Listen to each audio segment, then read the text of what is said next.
back. We're back. My brother Durag Diaries, aka Jules, in the building, waiting for Stafy. Stafy will be here whenever he's here, you know. And how it goes, man.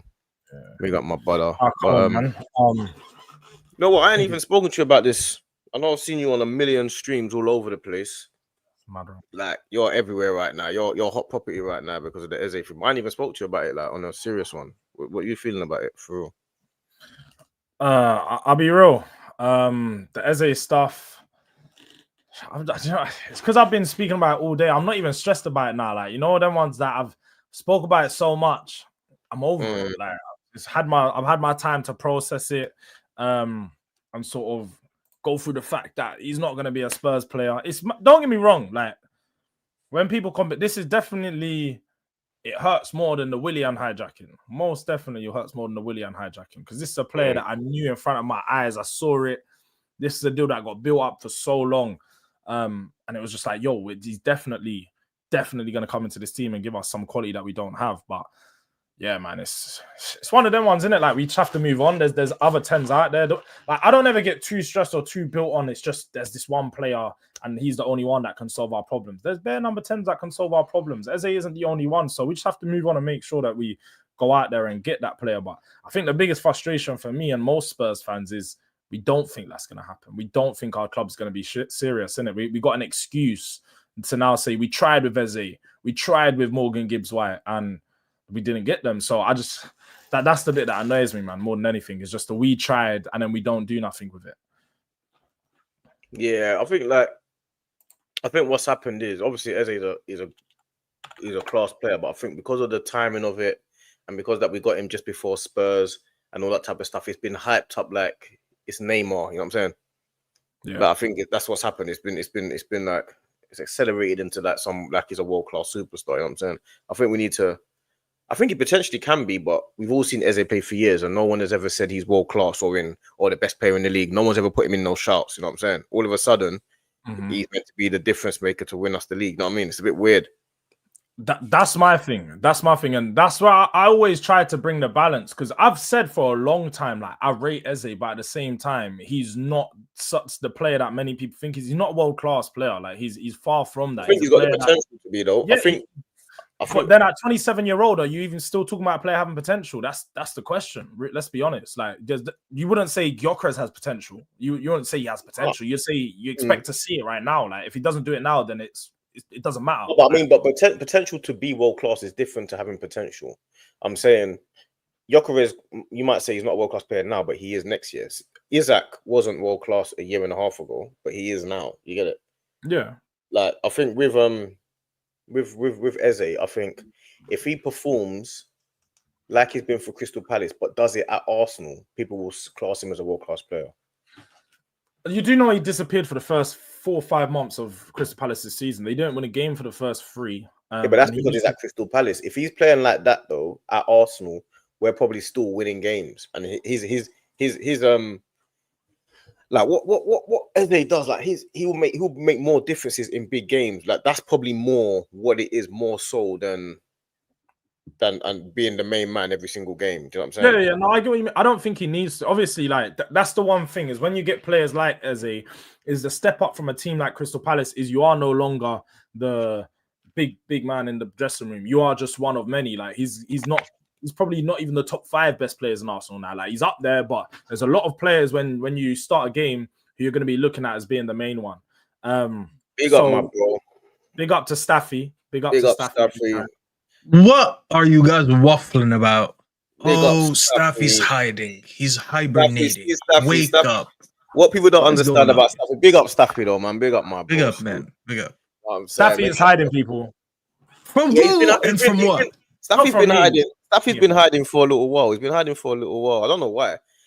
From who and for you have to be hiding from something and for a reason. It can only be me. It must be me. I don't know. So why am I hiding from you?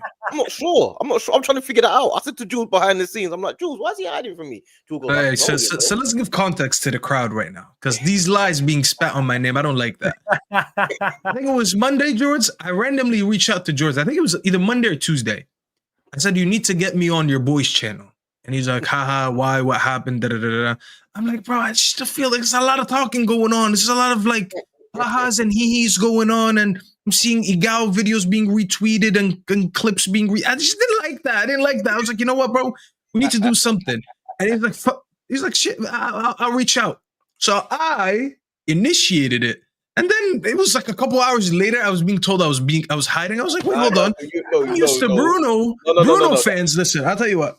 Bruno fans have bullied me into reading about narcissism because this is what Bruno fans did to me. So I'm reading on It's Not You, how to identify and heal from narcissist people. But that's Bruno fans.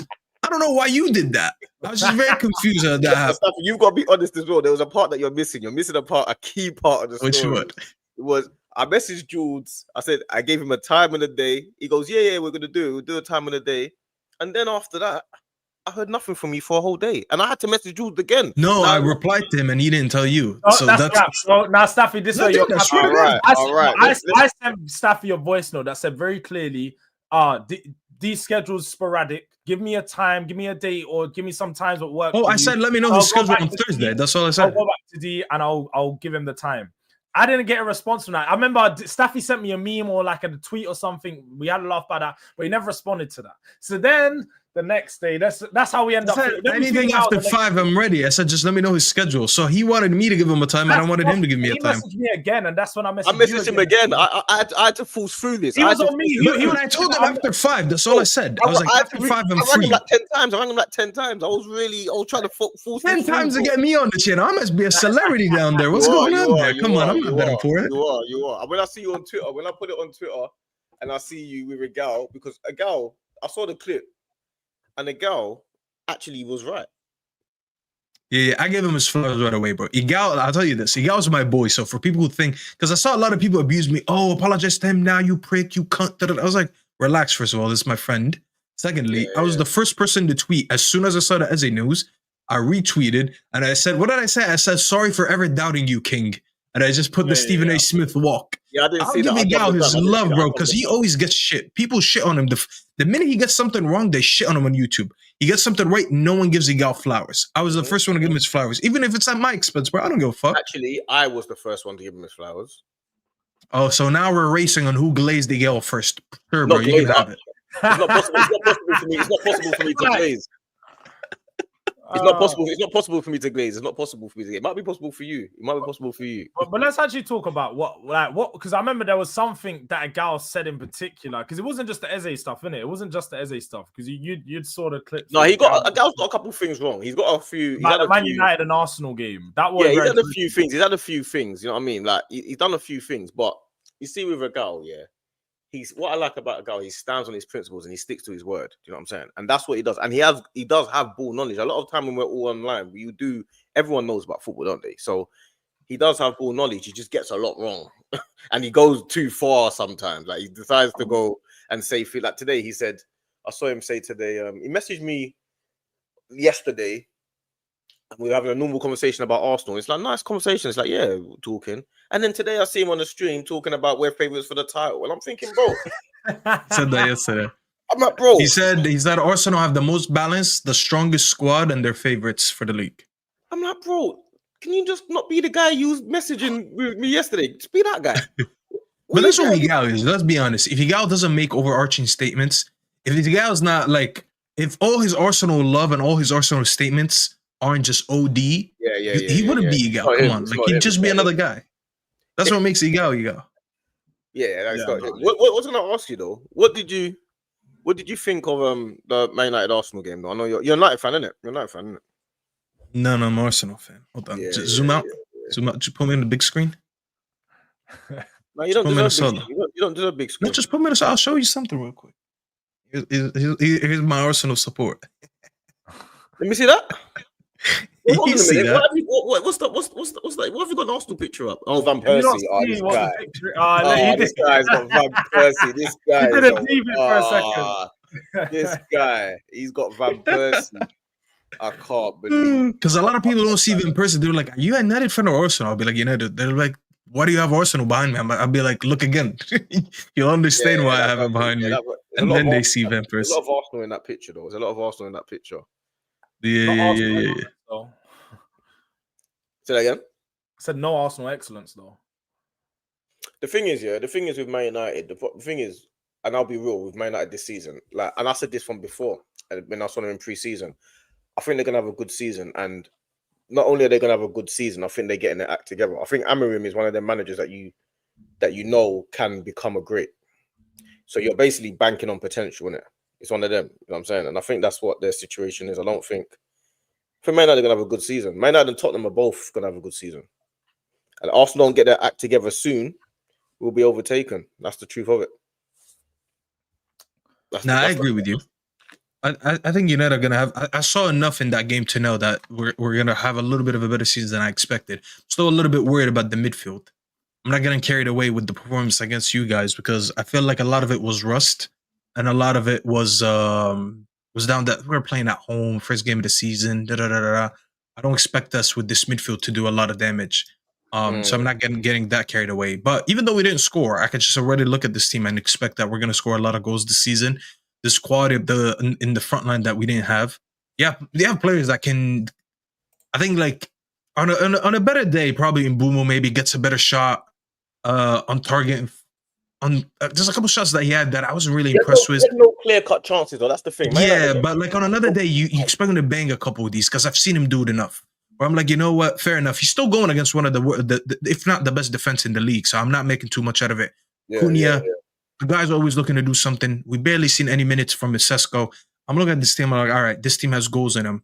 It's just the midfield is going to be a little bit of a letdown, but I do expect this to be better. Spurs, however, though, I mean, forget about me, man. I don't. Where do these guys go from here?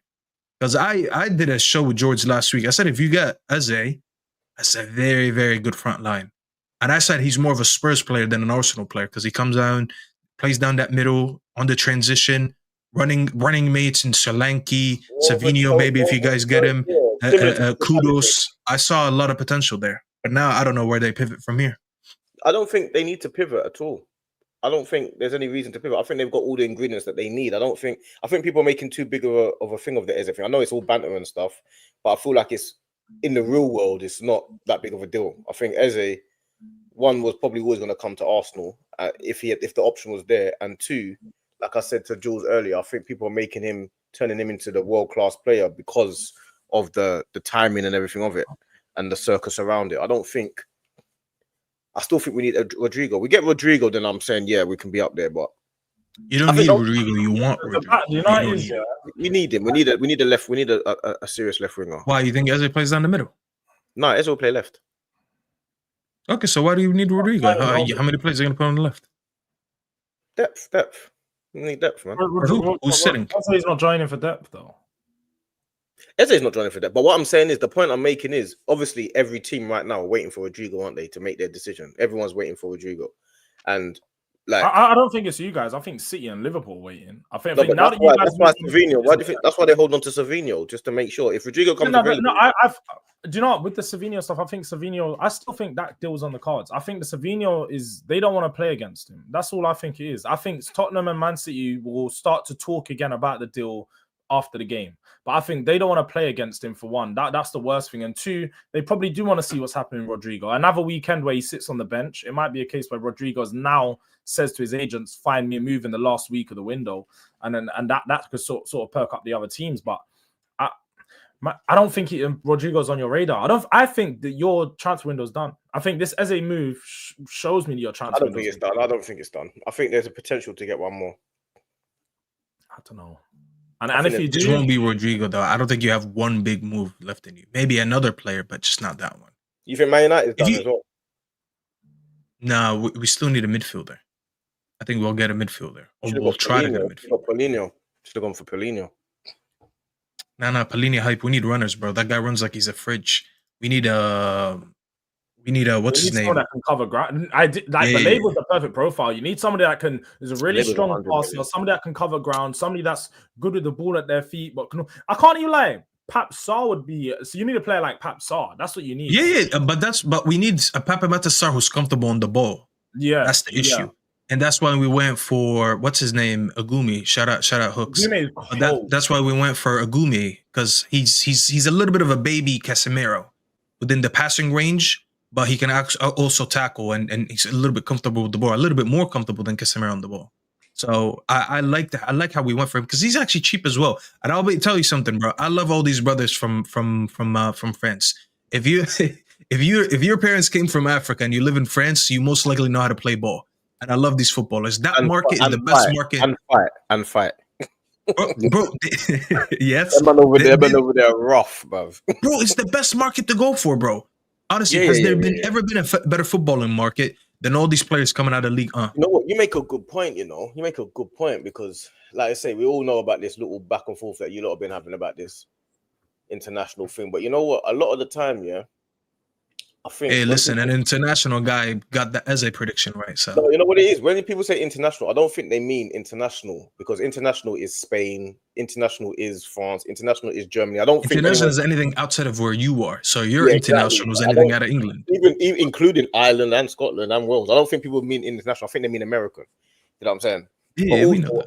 Also, the second thing I will say is when you say the market in France or you mean like Algeria as well, and the African market in France. So North Africa is mainly Algeria, Tunisia, and Moroccans. Yeah. And then obviously the rest of Africa. You got your Senegalese, your Cameroonians, all them brothers that go there.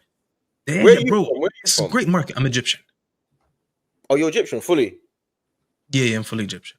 Little mixes here and there, but mainly Egyptian. Did you go up there? Yeah, I lived like 12 years there. Swear down. Yeah. Cold. I didn't even know you was African. Definitely thought you was American. He was gonna say, you are definitely my brother. Nah. He thought you was a patriot. He thought you was like one of them. This guy was, bro, you thought I was listeing to I'm a real American off stage. Yeah, like, what's going on here? What's it? Commandments and all of that. I thought I was listening to Sweet Home Alabama. Oh yeah. How did you end up supporting Man United though? Oh, long story. People think I became a United fan while I lived there. I became a United fan while I lived in Egypt. Everyone was just supporting Real Madrid and Barca. I didn't like that. I was like, nah, I gotta be different. And I only two new English teams because of FIFA. I only knew Arsenal. I only knew United. The first ever Premier League team I knew of was Arsenal, and I could have been an Arsenal fan because that's all I knew. But then I learned about United because they used to wear the Vodafone jersey, and Vodafone. It was like the #1 carrier in Egypt. So as a kid, I was like, oh shit, like my phone carrier is Vodafone. So I started watching them as well. And then on a random day, I just saw a highlight of Louis Saha scoring against Fulham 5-1 opener in 2006. I was like, oh shit, I know him from like FIFA. And I was like, yeah, that's my team now. But I really liked Arsenal at that time. Like I could have been an Arsenal fan. I can't lie to you. Saha is crazy. I'm literally a United fan because of Louis Saha, bro. I swear to God, look it up right now, George. 5-1 against Fulham, opener of 2006. That's the first ever proper game I see, and I was like, yeah, I'm a United fan. The thing is, Lescott always says the hardest player he's ever played against is Saha.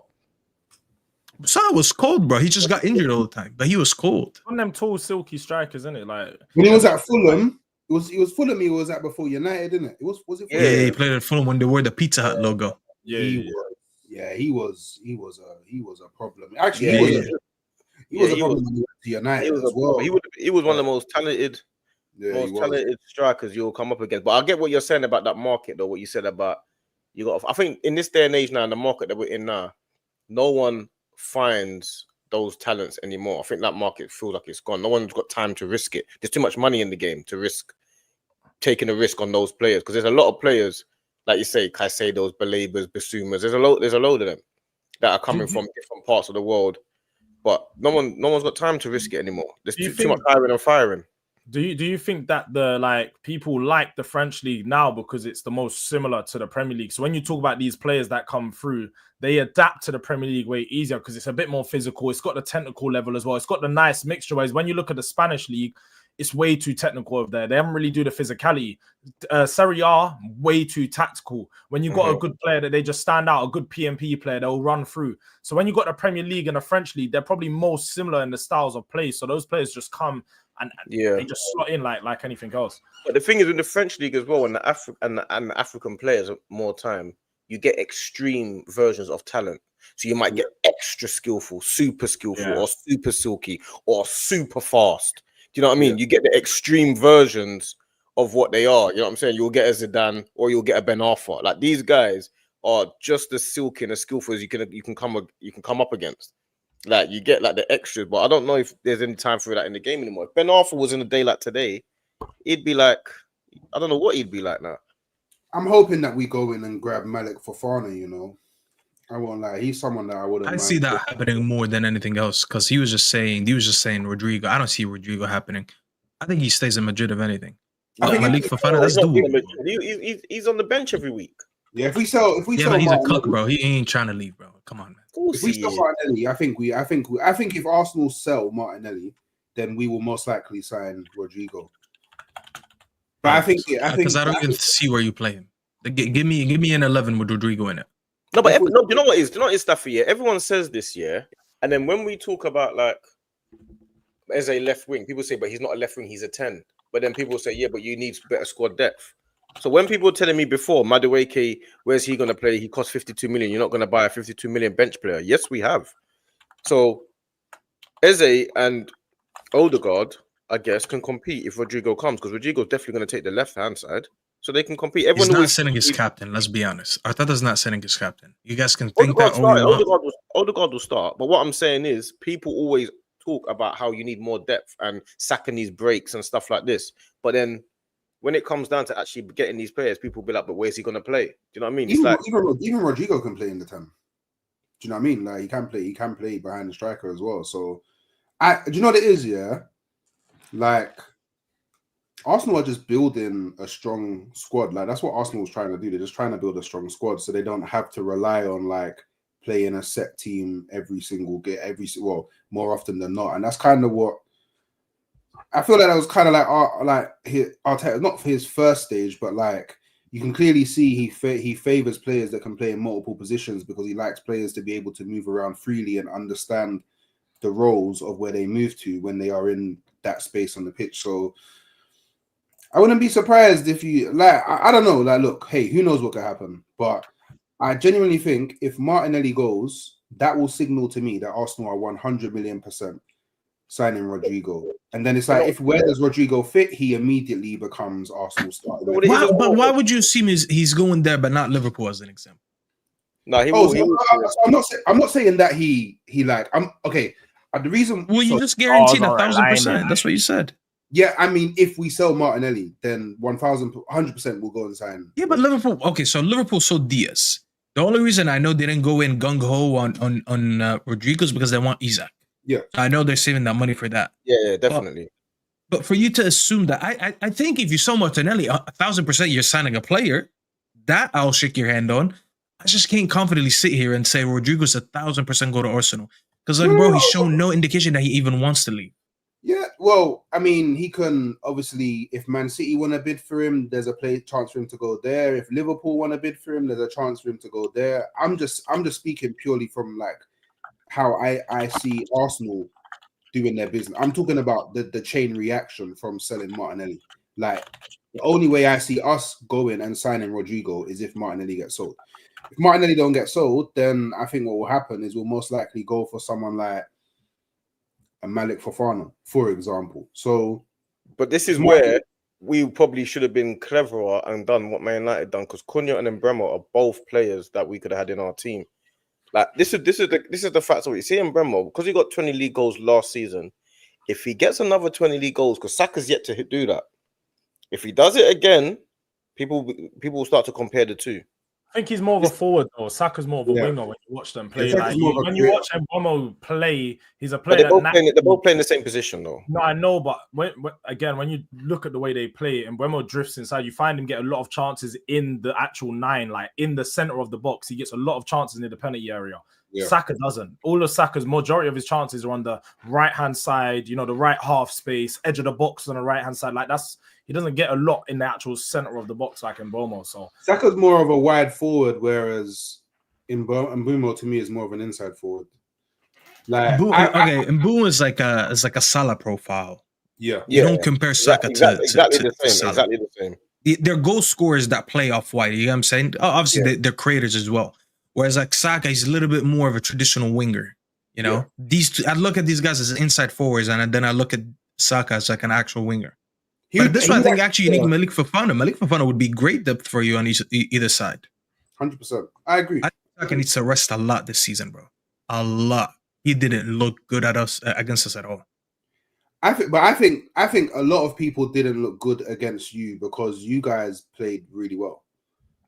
Like a lot of people are downplaying how good you guys played defensively.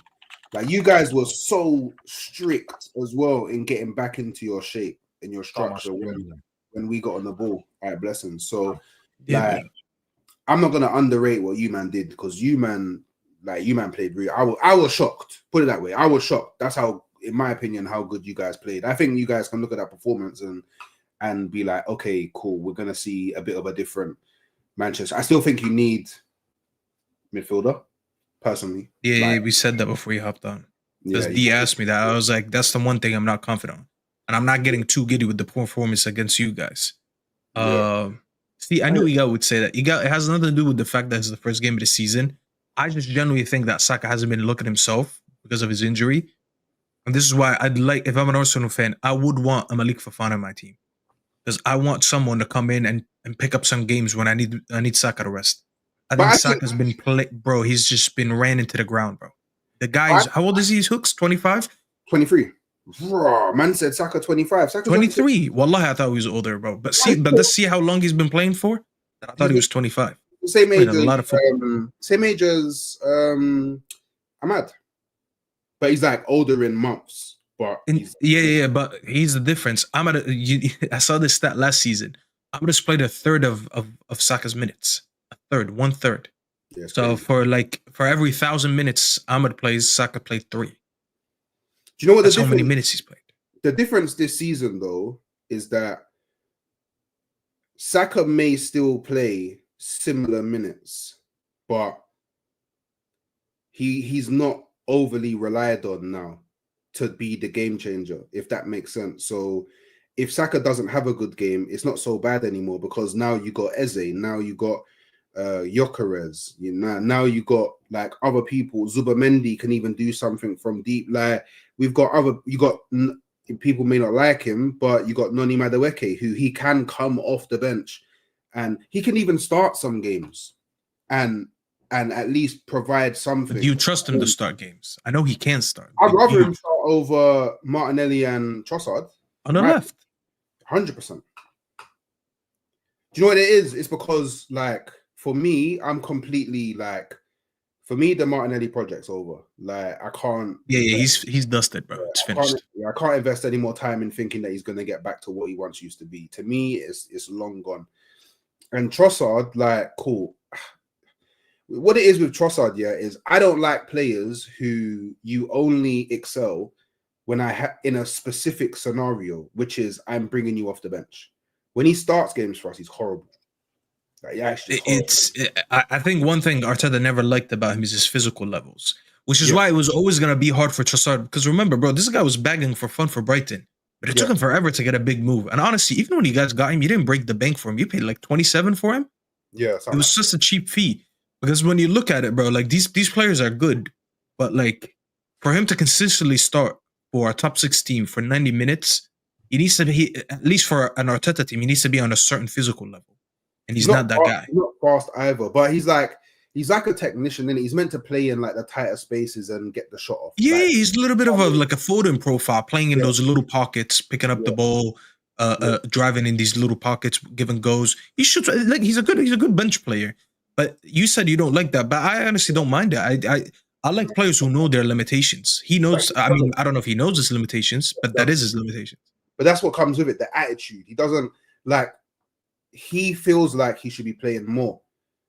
And I can't put myself in a scenario where you are playing more because I know that you can't consistently perform at the level required for win things. So if he was to be like, I'm cool to be a bench player, then cool, keep it, because I would rather keep a bench player than go out and buy a new person to be a bench player. But like, I don't know, he can start consistently in like the Turkish league if he wants. Besiktas would be happy to have him. I'll tell you that. Even the Italian league, I feel like Trossard would suit the Italian league to a T because it is so tactical. The Italian league is just super tactical, and I feel like that's where he would thrive. But I don't know, man. For me, Madueke, like, I feel like no matter how bad people may think he is, yeah, he's something different in the Arsenal system. So as an Arsenal fan, you can watch him and it's not so predictable anymore.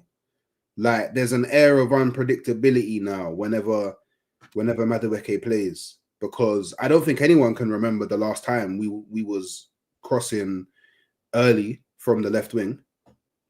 I can't really recall any game where I can remember we was sending in early crosses into the box from the left wing. So I'm here for it, Madueke. Madueke, he drives at players. He likes to run at defenders. He likes to force you into 1v1 scenarios. Whether he always wins those 1v1s is a different thing. That's what he does after the 1v1s. That's the issue.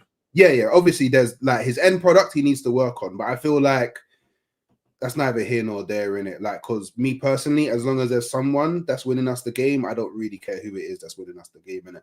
But I like the fact that you're always forcing the defender into a 1v1. As a defender, that's a very annoying profile to go up against. You do every time he picks up the ball, he's running at me. I don't want to do that every time. Crazy. So yeah, I don't know, man. I think it'll be fun. I think I right now, as of today, obviously I'm including EZE in this because he signed pretty much. I think Arsenal have the strongest squad in the league. So you're on the Egal train because We don't have the strongest squad in the league. Man City do. No, we have the strongest squad in the league. Nah, Man City don't. No, don't even try that. Man City don't. Who does that? Then? Backline is. What are we talking about? That backline is dead. So who does then? Arsenal has the strongest squad in the league. I think you have the most balanced. Arsenal. Looking at, I still put Liverpool. I think Liverpool have the strongest squad, but you guys have the most balanced. Liverpool have the strongest 11. Actually, and that's even debatable. Now I've got Eze. Like, if they go and sign Isak, then yeah, they are again. Yeah, I'm between you two. It's definitely not City. I don't know what D's smoking. Yeah, he's smoking big. Yeah, bro, they're playing. Come on, bro. They're playing Rico Lewis and Matthias Nunes as a right back. What are we doing here? Yeah, it's crazy. It's crazy. Yeah, but no. They've got the deepest, strongest squad. They've got the most squad in the league. They're the only. Their midfield and front line. I hear it. You go to the back line, then that's when you struggle. Their midfield, you got to remember, their midfield has Reinders, Rodri, Bernardo Silva. Yeah, as I said, midfield and front line. Yeah, but that's a big part of the team, bro. No. I agree with you, but the back line is dead. But their back line has got depth still. It's still got Gvardiol. It's still got Stones. Great, man. Okay, so Gvardiol, Stones, and Diaz. Stones is available for about 20 games a season. Diaz, I'm gonna be honest with you, man. This guy's one of the most overrated center backs to ever play in the league. The way he gets talked about like he's an old timer, and the guy spends so much time eating grass. He's a decent player, but like I don't think the Premier League was ever for him. And then you got Gvardiol. Gvardiol is the one that I rate. Then you go to right back. Right back is dead. Then you go to left back. Ait Nouri. Listen, shout out to Ait Nouri. But defensively, he's not that great. He just reminds you of when they had Cancelo and then they got rid of him. And then the goalkeepers, Trafford and Edison. Edison is probably going. And James Trafford, don't know much about him, but he doesn't strike me that he's great. So back four and goalkeeper, what's that? Now compare that to Arsenal. Hold on, Hooks. Let me give you let me glaze Arsenal a little bit, man. Ben White, Timber, Gabriel, Saliba. What's his name on the left? Lewis Skelly, but I don't like him that much. But even Miles Lewis Skelly, Ryan, that's a lot better, man. What are we doing here? Yeah, but that's miles better. How about midfield? Go to midfield. Their midfield and front line is more fluid than yours. So they've got more. But on paper, you still have a decent team. But that's why I said more balanced. Yeah, but they've got more sections that are better than ours and deeper than ours. So how can we have a Okay, so let's talk about it. Reinders, brilliant player, but I'm not gonna lie, I don't want to get overgassed on the Wolves game. I still want to see him going against physical teams. Because I honestly look at the Wolves team, I don't even consider my Premier League team. These guys are all Brazilian and Portuguese. Okay. So they're the one team in the Premier League that actually don't fit the Premier League criteria. Okay. Mm-hmm. But I rate him. Shirky, listen, that's my clone. I'm his clone, bro. I'm Shirky 2.1. I'm Timo Shirky. So listen, I appreciate that guy. But then Rodri, bro, how long until he's back? And is he back 100%? And how long until he faces another setback? Yeah, you gotta have these convos. Because you know what are you saying there? So who has the best squad in the league then? Arsenal. I think it's between you and Liverpool. I edge it to Liverpool because I rate Liverpool's quality. But you guys are more balanced. So I disagree completely. I think we were unbalanced. I don't know. I think our midfield, we've got Zubimendi, we've got obviously Rice and Odegaard. But to me, there's no steal in the midfield. There's zero steal. So that's down to coaching, though. But on paper, I'll tell you what, because on paper, and when you look at names, I think you have good names in the midfield right now. I blame the coaching a little bit for some of the things, because I think your central progression, as an example, is just shit because of the way that the manager coaches them. I feel like if he switches up things a little bit, if you play maybe like a double pivot of Zubimendi and Rice, and then you have a 10, you'll see better improvements. But the players are the same. It's not like I'll get rid of the players. Front line, you know what? Your front line, maybe that's when I actually need to, and that's probably why I put Liverpool ahead of them, because I rate Liverpool's front line. I don't think you understand how much I rate Ekitike. I rate Ekitike over all these striker signings this summer, including Sesko. So before people think I'm biased, that's how much I rate Ekitike. But some of your deficiencies are down to coaching, not down to names. And you just added Eze. Deficiencies. What are you classing as deficiencies? Because if you're saying there's no steal in the midfield, that's not a deficiency. That's a physical trait. It's not a deficiency. What do you mean by no steal in the midfield? Yeah. What does that even mean? Like, what do you mean by that? It means that there's no, like, if you speak to Dean, he will tell you that in Liverpool's midfield, he thinks their midfield is lightweight. Like, if you look at Manchester City, their midfield is not lightweight because Reinders and Rodri are strength in numbers as well as physicality. But your midfield is physical as fuck. Is that what you mean? Reinders is not more physical than Declan Rice. No, but that's Reinders is very physical. We've only got one player that's physical. No, but Norgard is also a very combative physical midfielder as well. We've got that in depth. Marino is a very physical, combative fairly combative. Like our midfield to me feels lightweight and lacks pace. Like, I don't know what you guys mean about it's the most. Nah, your midfield is physical as fuck, bro. You have dual winners everywhere, and then you bring off the bench Marino, and then you bring off the bench Norgard, even Miles Lewis Skelly. Yeah. One thing you're good at is winning the ball, which is why people, I mean, like when you know why we didn't bring on Manu against you guys and he put on Ugarte? Because he wanted someone who can run a little bit more. He was scared for his life that he'd concede another one. And that's what he did. That's what he does against you guys. That's why every time we play you guys, he benches Ahmad. Because he wants to put somewhere a little bit more physical and a defender in Ahmad and in Dallo, sorry. So people look at you guys. You guys are a physical team. You're one of the most physical teams, bro. Your whole team is like 6'3" plus. No. Monsters. Our team is physical in midfield. I understand what you're saying. What we've done, we've gone physicality in terms of, but you said it's the most balanced. You said our team is the most balanced. So I think your departments, there's not one department that I look at that's super weak. I look at City's defense that's super weak. Okay, to me that disturbs the balance of the team. Yeah, okay. Guys, I your agree best department is your best department is the defense. We can all agree on that. And then the next best department. Now with Eze coming in, I might say your attack, but you could say easily the midfield and then the attack. But now you just added Yokers and Eze, so you can switch that around. But you don't have one department where I'm like, this department is so fucking ass. No, but that's only of recent times, like today. Sure. I mean, as of this summer, we could say you added 2 attackers. Yeah. Yeah, for the last 2 years, it's been our attack is bland. That's why this is based on today. I'm looking at your squad as of today. We're talking about now. Yeah, as of today, I look at you. I look at City's defense, and I think they concede a lot of goals this season. So you see, from today, you think we're title favorites? Yeah, I put you guys ahead of City in winning the title. I don't think you win it. I put us ahead of City, but I still think City scores better. But I put us ahead of City. They're a better attack than you guys. They're gonna probably score a lot of goals, but I think their defense is gonna bring them short. Also, one thing that you're not factoring in is the players, the right players at the right time. That's what you're not factoring in. They've got players at the right time that are ready to do what they've already done. That's the difference. We have never, ever, ever. Right now we're all growing together and trying to do what they've done. They've already accomplished it. You lot are taking away experience. And but most of these players that accomplished it are no longer there. Yeah. What are we doing? Yeah. You guys, listen, you guys haven't gotten over the hump, but you do have the advantage of a lot of these players. Your core has been together for 2, 3, 4 years, which is good. That's great relationships there.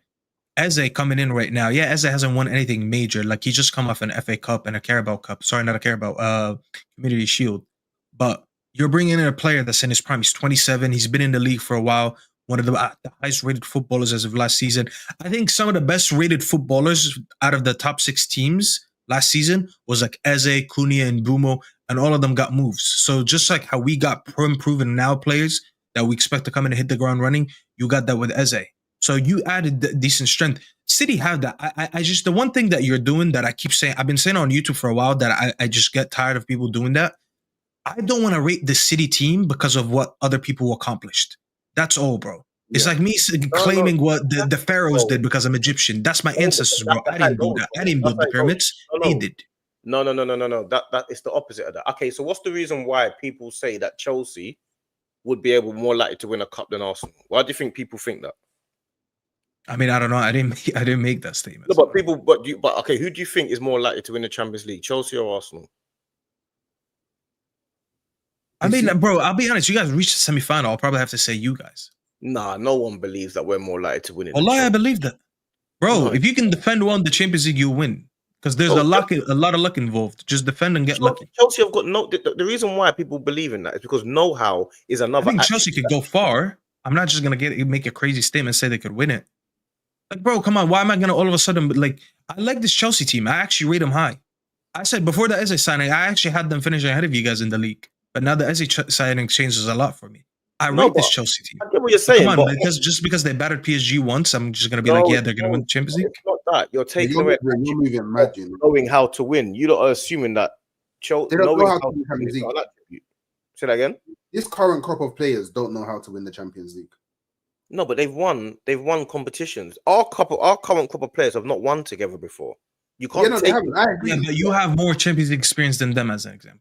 Yeah, we've got more. We've got a couple years Champions League experience. We're still novices in. That's a lot more experience than them in Champions League. More than them. That was the point. More than them. If you want to go by experience, you have more Champions League experience than them. You were just in the semi-final. They've won more recently, though. But they didn't win the Champions League. No, this crop of players. Neither did we. No, I know you didn't. We're talking about who has experience in the Champions League.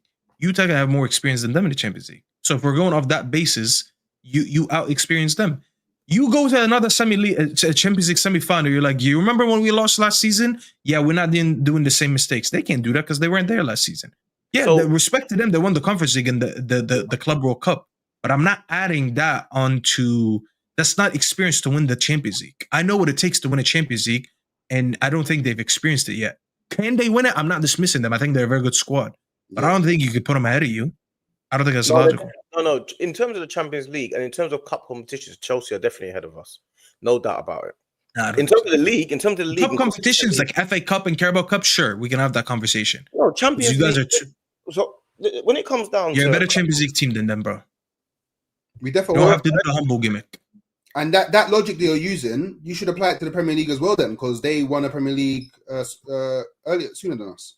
What earlier? I don't know what the word is. No, because what I'm saying is in the Champions in the Premier League, it's about consistency, isn't it? So that consistency that you're doing week in, week out, you've got to learn how to do that. That comes with learning. With the Champions League, that can come with you being the best one-off game team. You can't say that Arsenal. You're built for one-off games. Do you not see your team? Chelsea. You guys are built for one-off teams, one-off games. It is so hard to play against you guys. Yeah, it's. What are you talking about? But it might be hard for you to play against us because your team is where they are, and we're not an easy team to beat. You understand? I understand. Yeah, and that's why you're a better one-off team. Yeah. But one thing that we're missing is knowing how to win. You cannot learn. You can't learn that unless you win. Let me ask you a question. Yeah. So, all of the signings that we have now, the new signings that we've made, yeah. If those were available to Arsenal in the game, well, the 2 games we played against PSG, do you think that we end up beating them or not? The signings that we've got now, Gyökeres and Eze and Zubimendi. I would like to think so, but until you do it. Do you forget who we played? Bro, you're not understanding. PSG but PSG didn't do it until they did it. This was the first time. Yeah, I was going to say, they never won it until they just won it against. That's the point I'm making. So they will not classed as winners until they win. You guys. But your logic is flawed then, because you said My logic's not flawed. I'm saying you can't be classed as favourites to win it above winners. That doesn't make sense. No, but They haven't won it. I'm telling you to go back to the time where PSG weren't. But the neither winners have when we, you though. played them We in haven't the won it final. either. Okay. You're not understanding. So what I'm if saying. both teams didn't win it, Chelsea haven't won the Champions They've League. won I'm it not talking more about the old team. I'm talking about this squad. And This squad hasn't won the Champions League, and you have it. So let's just erase it. 2 minus 2 is 0. So let's just take them both out. But they've won trophies though. Okay, so now you're bringing experience from something else. I don't think that necessarily translates into the Champions League. Of course it does. What does it come from them? No, okay. So you do, if you want to go by the basis that winning builds on more winning, yeah, sure, that's fine. But in terms of how the competition was, in terms of the level of competition that they were facing, I'm not dismissing with it. I went to 3 Chelsea games in the Club World Cup with my boys, so I didn't dismiss it. It was a great competition. Congrats, they deserved to win it. The only difficult team they played was PSG. Let's just be honest, bro. They didn't play Barcelona. They didn't play Real Madrid. They didn't play Bayern Munich. They didn't play like any top team that just won the league or something for me to say, yo, did you see how they whooped these teams? They didn't. So it's like, I'm not going to make too much out of it. Was it a good learning curve for this team to win together and to actually progress? Yes. That's why I'm expecting Chelsea to do better in the Champions League. But if you're just going to go off the basis of Champions League experience versus Champions League experience, you guys getting to the semi-final, to me, is much more valuable to go next season to win than them winning the Club World Cup. Because I can learn a lot off of reaching a semi-final of a Champions League campaign, to go again and win the Champions League, then to go to the Club World Cup, play a bunch of favela teams, and then, fair enough, they whooped PSG, but then it's say, yeah, that's why I'm going to win the Champions League. I don't think that's going to be the reason. Because by that logic as well, why the fuck did PSG lose the Club World Cup final? No. You won the Champions League, but you couldn't beat Chelsea? So by your logic, let's go on your premise. That means then that them winning that trophy, what rating do you give that, or what where do you put that in regards to some sort of experience? I think they were great in an in-close tournament.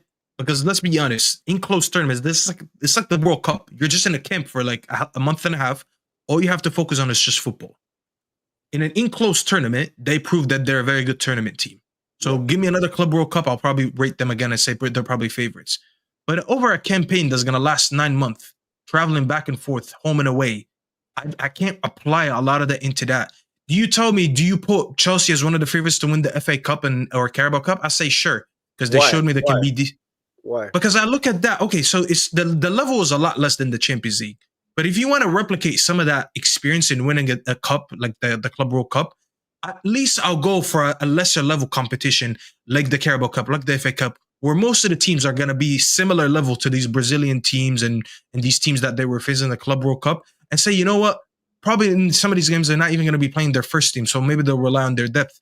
There's a lot more to translate between the Club World Cup and the FA Cup and Carabao Cup versus the Champions League. I know the Champions League is listed as a cup, not a league, but it technically is a league at first, and then it switches to a cup halfway through. And the level just keeps getting harder and harder and harder as you go. You can't say the same thing in the Carabao Cup and FA Cup. United faced Newcastle a couple of seasons ago. Like, it's not really that. Newcastle was in the cup last season against Liverpool. That's more translatable than the Champions League. I think you're underestimating your team here. No, I understand. No, I'm not. I understand your logic, but I think what you guys are underestimating is the fact that experience and know-how is just as important as any of these attributes that you're bringing to the table. What know-how did they have in the Champions League, though? But what you're doing, you're trying to separate the competitions to prove an argument. So basically, in theory, then what you're basically saying then is, watch this. We've got no experience in winning, but you guys both said that Man City, Arsenal are favourites ahead of Man City in the Premier League. Didn't you both say that? The Premier League. Say that again. Sorry. League is different. You both said that Man City are favourites ahead of Arsenal in the Premier League, right?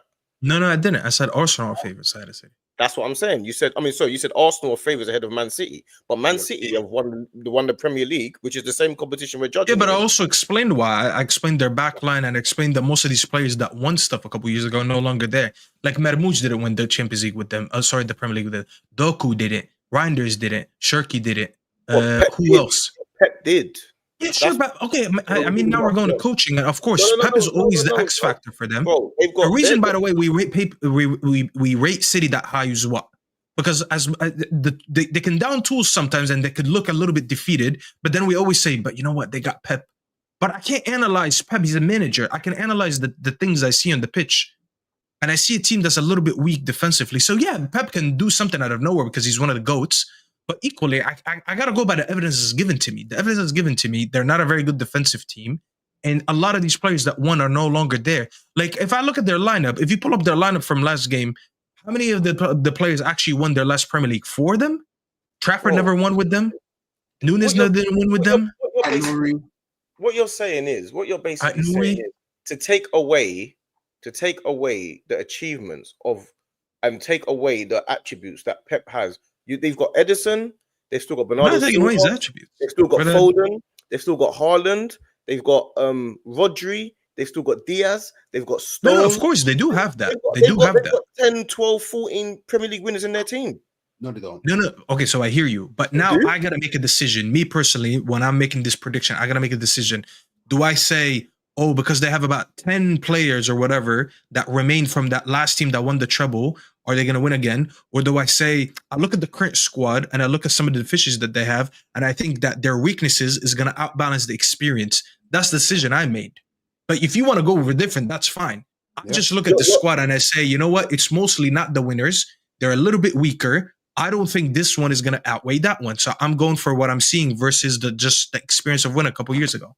But that's a personal decision. To be perfectly honest with you, like I'm actually inclined to agree on certain points because I still feel City are quite weak and I don't feel like their squad is quite where it needs to be to win the league. But that's because there's a Liverpool in the. I still think that if push comes to shove and it gets to the latter stages, I still have more faith in Man City stringing those runner games together to win the league than I have Arsenal. When we were going game for game with Man City, I never believed that we were going to win the league. I had a little hope for a little bit, but I believe Man City will win the league. I don't think we're going to win the league until we are. That's the difference. So I don't know how all of a sudden we're just judging it on. I don't think you'll win the league. I'm just saying, if I had you or City winning the league, I think your team is more suitable. I think your team is close. The Champions League? City ain't winning the Champions League. City will struggle to win the Champions League with some of their best teams. So, no. This team is not a Champions League winning team. And the competition Champions League is going to be much tougher. Who do you think is the Champions League at the English teams? Liverpool, probably. Liverpool? It has to be Liverpool. Liverpool and you guys still. Yeah, I think Arsenal have a very good chance, but my winner for this season is Barcelona, personally. But yeah, if you told me non-English, I think it's going to be a Barcelona winner. And PSG, I think they're going to kick up. PSG played a lot of football, so I think they just need a little bit of a rest, and they'll come back energized. But I don't think a Premier League team wins the Champions League. But if I had to pick between you guys, I think it'd be Liverpool first, then you guys. I think Chelsea's injury to Colwell did a lot of damage, and I don't think people are realizing it because I don't think Colwell's not really popular. Like, people like to make fun of him and shit, but I actually think he progressed a lot over last season, and I don't think Chelsea fans doing shows with them, none of them are confident with the replacements that they have on the bench, so they actually think they should go and buy a center back. I think their backline took a hit with that. I don't think they'll drop off massively because it's not like he's not like a Van Dijk type of stature. You know what I'm saying? Like in his prime. But there's a little bit of a drop off when you lose Cole because I think he's been their best centre back. He's core to how they play on the ball though. Like he does a lot of the ball progression from the yeah. He gives a lot of balance on that left side. Yeah, they lose a lot that element to their build up. So yeah. I'm gonna get some water, I'll be right back. Yeah, I hear you. I don't know, man. I feel like I can't quite see Arsenal favourites to win something if they've never won it before. I can't go with that premise yet. I can't go with the premise that we're favourites to win if we've never done it before. That doesn't really make sense to me. Yes, we've got a good team. Yes, we've got a good manager. But you have winning breeds winning, man, and you have to win to be the favourite. You can't not. How can you be the favourite if you've never done it before? And does that make sense? I don't know how we get to a point where we're the favourites, but. Because I personally don't think that there's not like a super Titan-esque team in the league at the moment, like how Man City was dominating under Pep when they done the 4P. There's not a team like that in the Premier League at the moment. So for me, that allows me to I'm looking. Do you know what? I'll say this again, yeah. This is the first transfer window that I've seen from Arsenal since Thierry Henry left, where we've addressed all the gaps that we had to in the squad in one window. Like if the window was to close today, yeah, if it was closed today, I can say, hand on my heart, Arsenal addressed every area that they needed to address in this window. We got a more creative midfielder that can play on the left wing. We got a backup winger to Saka that can also play on the left wing. We've upgraded our left wing in 2 separate ways. We got a 6 that we needed. We needed to get another 6 because we had Jorginho and Partey. Yeah, I agree with this. I agree with this. We filled both of them. We needed a backup right centre back so Saliba doesn't have to play every single minute of every game. We did that in Mosquera. We got Mosquera's left-footed though. I want you to know that. Yeah, but he's a right centre. He's gonna play on the left, not on the right. No, he's a right centre. He's played every. He's right centre back. Sure. Yeah. No, he played left. He played a lot of times for Valencia left centre back though. Yeah, he did. But he will play. He's cover for I just know he's the cover for Gabriel.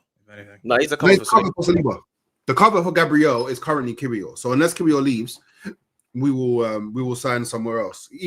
Mosquera even played right back for us, so he's been used on the right side. Sometimes, actually, I'm pretty sure whenever Mosquera's come on, Arteta's actually put Saliba to left centre back and played Mosquera on the right.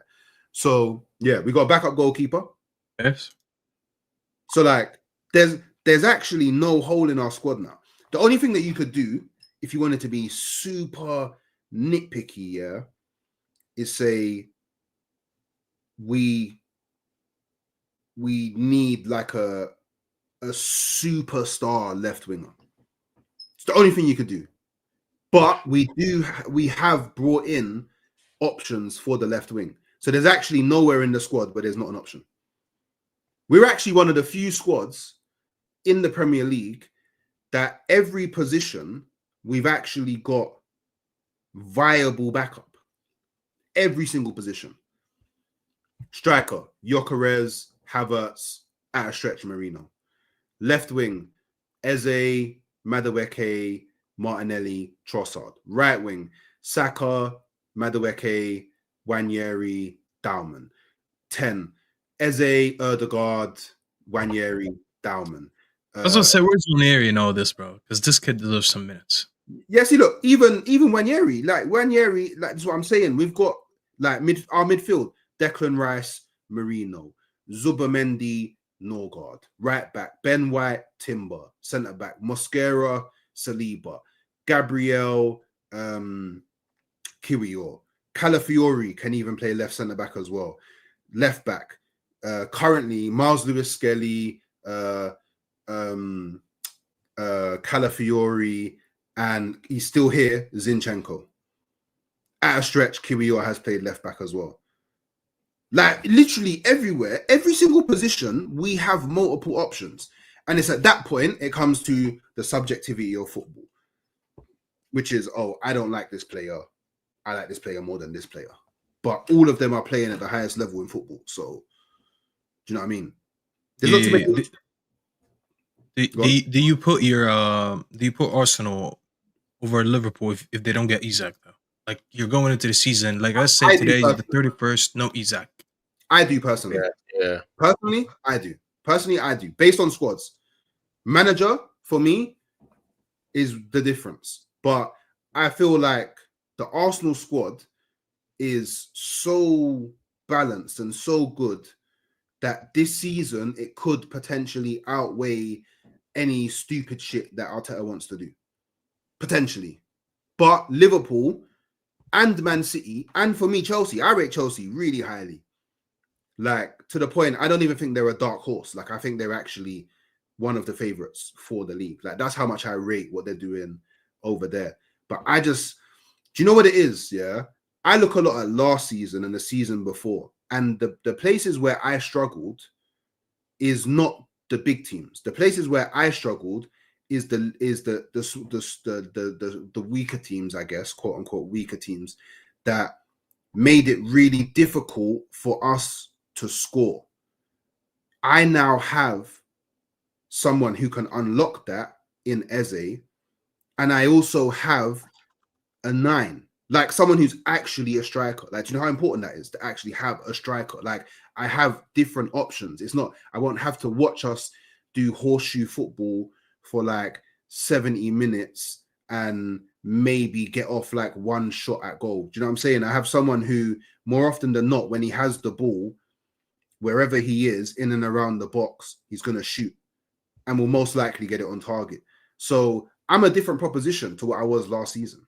Very different proposition to what I was last season. There's now no over-reliance on Saka. Do you know what I'm saying? So, because now there's other people on the pitch. And there's no excuse for Arteta. Yeah, there is. No, facts. There's no excuses. There's no excuses. But listen, Stafy, love. I'm gonna have to do this again another day, man, because I'd have a real argument. Because obviously today's just been a bit all mad for me. But Are you good, bro?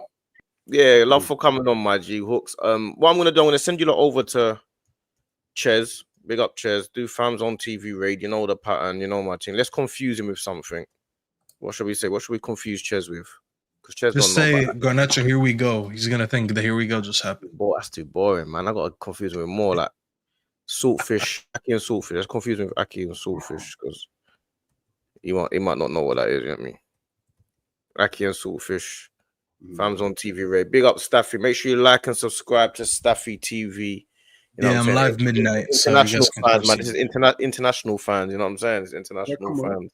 Yeah, So get them at the sport, bro. Hey, Stafy, we can now work together, you know.